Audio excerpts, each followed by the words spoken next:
حضرت شیخ احمد مجدد الفسانی علیہ رحمہ فرماتے ہیں، جو شخص اپنے اوپر 10 چیزوں کو لازم کر لیتا ہے تو لازمی نتیجہ یہ ہوتا ہے کہ وہ متقی بن جاتا ہے۔ وہ 10 چیزیں کون سی ہیں؟ ماہ صیام کے ان حسی لمحوں میں ہمیں وہ 10 اوصاف اپنے اندر پیدا کرنے چاہیے تاکہ ہم متقی بن جائیں، اور متقی اللہ کے محبوب بندے ہیں۔ تقوی اختیار کرنے والے اللہ جل شانہ کی رحمتوں کے خاص مستحق ہیں۔ جنہیں تقوی کا نور نصیب ہوتا ہے وہ اللہ کی رحمتوں کے سائے میں آ جاتے ہیں۔ اگر ان پر مصائب، آلام، مشکلیں آتی ہیں تو ان کے تقوی کی وجہ سے اللہ انہیں راستے عطا کر دیتا ہے۔ وَمَن يَتَّقِ اللَّهَ يَجْعَل لَّهُ مَخْرَجًا وَيَرْزُقْهُ مِنْ حَيْثُ لَا يَحْتَسِبُ۔ اللہ اکبر۔ ارشاد فرمایا کہ جو اللہ سے ڈرتا ہے، تقوی اختیار کرتا ہے، اس کے لیے ہم مصیبت سے نکلنے کے راستے پیدا کر دیتے ہیں، اور اللہ جل شانہ اس کے لیے وہاں سے رزق عطا کرتا ہے جہاں سے اسے گمان بھی نہیں ہوتا ہے۔ تو یہ تقوی کا نتیجہ ہے جو اہل تقوی کو نصیب ہوتا ہے۔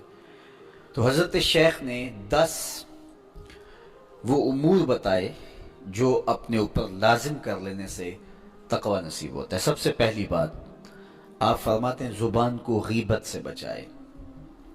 اتقاء کے حصول کے لیے زبان کو پاک کرنا ضروری ہے۔ انسان کے زیادہ تر گناہ اس کی زبان کی وجہ سے ہیں، اور غیبت یہ بدترین عمل ہے، اور اس کو بدکاری سے بھی برا قرار دیا گیا ہے۔ الغیبت اشد من الزنا۔ تو اپنی زبان کو غیبت سے بچائے۔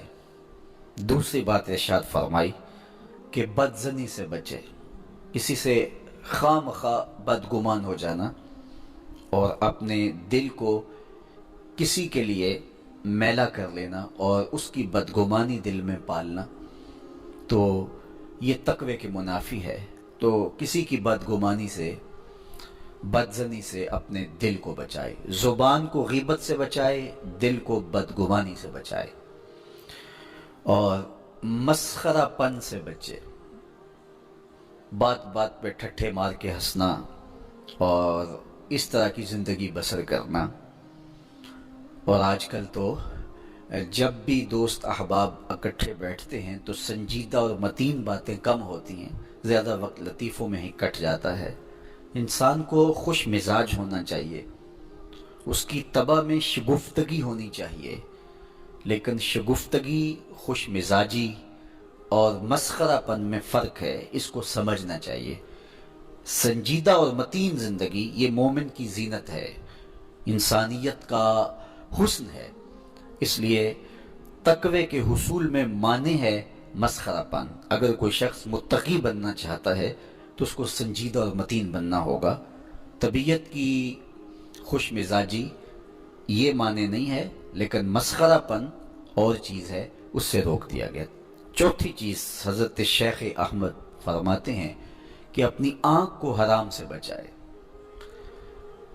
اپنی آنکھ کی حفاظت کرنے سے تقوی حاصل ہوتا ہے۔ جب آنکھ خراب ہوتی ہے تو دل خراب ہوتا ہے، جب دل خراب ہوتا ہے تو پھر پورا بدن خراب ہو جاتا ہے۔ اس لیے وہ دروازہ جو کھلا ہے اور اس سے بدی شر اندر اتر رہی ہے، اور پھر اس سے آپ کا سارا نظم ہستی برباد ہو رہا ہے، تو اس دروازے کو بند کریں۔ تو اپنی آنکھ کو حرام سے بند کریں۔ پانچویں چیز ارشاد فرمائی ہمیشہ سچ بولے۔ جھوٹا شخص کبھی متقی نہیں ہو سکتا۔ اتقاء کے حصول کے لیے اپنے آپ کو سچ کا خوگر بنانا ہوگا۔ سچ کے بغیر کبھی نہ بولیں۔ جھوٹ بولنے والے کی زبان سے شر پھیلتا ہے، اور جب کوئی شخص جھوٹ بولتا ہے تو حدیث پاک میں آتا ہے اس سے بدبو نکلتی ہے، جس کو عام لوگ تو نہیں سونگھ پاتے، لیکن اللہ کے فرشتے 1 میل دور پیچھے ہٹ جاتے ہیں۔ تو مومن سچا ہوتا ہے، مومن جھوٹا نہیں ہوتا، اور تقوی کے اصول کے لیے سچ شرط ہے۔ چھٹی چیز ارشاد فرمائی ہر حال میں اللہ کا احسان مانے۔ جب کوئی بھی انسان پر بہتری آئے تو اس وقت یہ کہے کہ یہ میرے رب کا احسان ہے کہ مجھے یہ حاصل ہوا ہے۔ بہت سارے لوگ اپنی محنت کا نتیجہ قرار دیتے ہیں کہ یہ میں نے کیا تو اس کے نتیجے میں یہ ملا۔ بسا اوقات آپ کتنا سیدھا کام کر رہے ہوتے ہیں، کتنی محنت کر رہے ہوتے ہیں، لیکن نتیجہ اس کے برعکس آ رہا ہوتا ہے۔ سیدنا علی المرتضیٰ رضی اللہ تعالیٰ عنہ فرماتے ہیں، میں نے اللہ کو اپنے ارادوں کی شکست سے پہچانا، تو یہ اس کی کرم نوازی ہے کہ اس نے ایسا کر دیا۔ صحت میرا کمال نہیں، یہ اللہ کی عطا ہے۔ علم میرا کمال نہیں، یہ اللہ کی عطا ہے۔ لہجوں کی خوبصورتی یہ اس کی عطا سے ممکن ہے۔ اس نے آنکھوں میں روشنائی رکھی، اس نے توفیق عمل نصیب فرما دی، اس نے اچھائی کی راہوں پہ گامزن کیا، ماہ صیام میں روزہ رکھنے کی توفیق ہوئی، صلاۃ التراویح میں حاضری کا موقع میسر آیا، دیگر صالح اعمال تلاوت کلام مجید نصیب ہوئے، تو مت سمجھے کہ یہ کوئی میرا کمال ہے۔ اللہ کا احسان مانیں گا تو غرور پیدا نہیں ہوگا، تکبر پیدا نہیں ہوگا۔ تو ہر حال میں اللہ کا احسان مانیں، جو بھی خیر اس کو ملے وہ کہے یہ میرے رب کی طرف سے ہے، اور اگر اس کا کرم نہ ہوتا تو یہ عمل مجھے نصیب نہ ہوتا۔ اور کتنے عمل ہیں کہ نصیب ہونے کے بعد عجب سے، تکبر سے، ریاکاری سے برباد ہو جاتے ہیں۔ کیتی کتری پئی کھو محمد تے سکہ بنیا زردہ، کتنے عمل ہیں کہ برباد ہو جاتے ہیں، تکبر آ گیا، عجب آ گیا، ریاکاری آ گئی، تو یہ اس کی طرف سے ہی ہے۔ تو جب یہ کہے گا تو عجب، تکبر، غرور کچھ پیدا نہیں ہوگا، تو پھر عمل قبول ہوگا اور انسان تقوی کی منزل تک پہنچے گا۔ ساتویں چیز، اپنا مال راہ حق میں خرچ کرے، ناحق راستے پر ایک درہم بھی خرچ نہ کرے۔ کمایا ہوا مال راہ حق میں خرچ کرنے سے اتقاء کی دولت نصیب ہوتی ہے۔ اللہ قیامت کے دن بندے کے قدم اپنے حضور سے ہٹنے نہیں دے گا جب تک اس سے 3 سوال نہیں کر لے گا۔ ان میں سے ایک سوال یہ ہوگا کہ مال کمایا کہاں سے، مال خرچ کہاں کیا۔ جس طرح مال حلال کمانا ضروری ہے، مال کو جائز جگہوں پہ خرچ کرنا بھی ضروری ہے، حق کے راستے پہ خرچ کرنا بھی ضروری ہے۔ اس لیے یہ اپنی طبع کے اندر لازم کر لے کہ کبھی بھی اس کا مال کسی ناجائز اور فضول کام میں خرچ نہ ہو، راہ حق میں اس کا مال لگے۔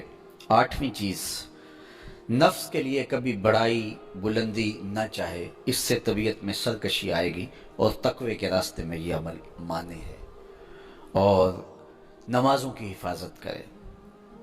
نمازوں کی اگر حفاظت نہیں کرتا تو باقی سارے عمل اس کے پاس ہیں، تو وہ متقی کیسے بن سکتا ہے؟ چونکہ یہ تو اسلام کا بنیادی فریضہ ہے جو اہل ایمان پر لازم کیا گیا ہے، جو کسی صورت کے اندر بھی، حتیٰ کہ حالت بیماری کے اندر بھی معافی جس کی نہیں ہے، سفر کے اندر بھی نماز کی معافی نہیں، مختصر کر دی گئی، قصر کر دی گئی، لیکن معافی نہیں دی گئی، حالت جنگ کے اندر بھی اس کی معافی نہیں ہے۔ تو نمازوں کی محافظت کرے۔ اور 10ویں چیز، حضرت شیخ فرماتے ہیں عقیدوں کی صحت کا خیال رکھے، اپنے عقیدے، اپنے نظریات خوبصورت رکھے۔